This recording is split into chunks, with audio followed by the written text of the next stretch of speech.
मैं ये पूछना चाह रहा था कि न्यूजीलैंड में जो किंग का जो है, मतलब पहले तो नहीं कभी सुना था क्योंकि वो एक डेमोक्रेटिक कंट्री है, तो ये आपके टूर से ही पता चला है कि वहाँ किंग भी होता है।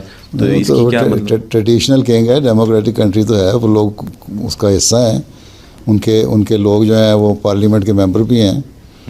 माओरी ट्राइब जो है वो उनका पुराना न्यूजीलैंड का ट्राइब है, जो मेरे ख्याल 12th सेंचुरी में वहाँ न्यूजीलैंड इर्द गिर्द के आइलैंड से आया था या कहीं से। तो उसके बाद पहले वो मुख्तलिफ लोग वहाँ ट्राइब आके रह गए थे, स्कैटर्ड थे। जब ये यहाँ से गए हैं ना अंग्रेज़, इन्होंने जब उनको लोकल लोगों को मारना शुरू किया तो फिर वो सारे ट्राइब इकट्ठे हो गए हैं ताकि उनकी एक कंसोलिडेटेड एफर्ट हो, और उन्होंने अपना एक किंग बना लिया।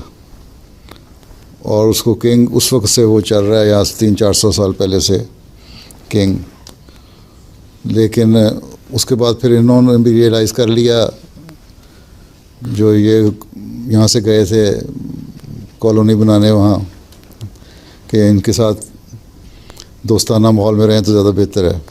फिर आखिर में उनका एक एग्रीमेंट हो गया जिसके तहत उनकी ट्रेडिशनल कस्टम जो हैं वो उसी तरह कायम रहेंगे और वो करते रहते हैं। और उनकी एक गवर्नमेंट उनको एक वो भी देती है, कुछ फंड्स भी देती है ताकि वो ट्रेडिशनल कस्टम उसी तरह चलती रहें। तो वो है। बाकी अदरवाइज़ वो डेमोक्रेटिक कंट्री जो है उसका हिस्सा है, वो मेंबर ऑफ पार्लियामेंट उनके लोग हैं, पढ़े लिखे हैं।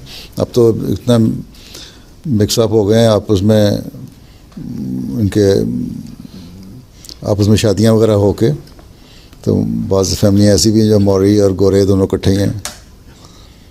तो एक दो उनमें से अहमदी भी हुए हैं, और अब इंशाल्लाह जो अहमदी एक हुआ है वो बहुत ज़्यादा एंथुसियास्टिक है। वो तो कहता है कि मैं काफ़ी सारे मौरियों को तबलीग करके लेके आऊँगा अहमदियत में। बड़ा एम्बिशियस है वो।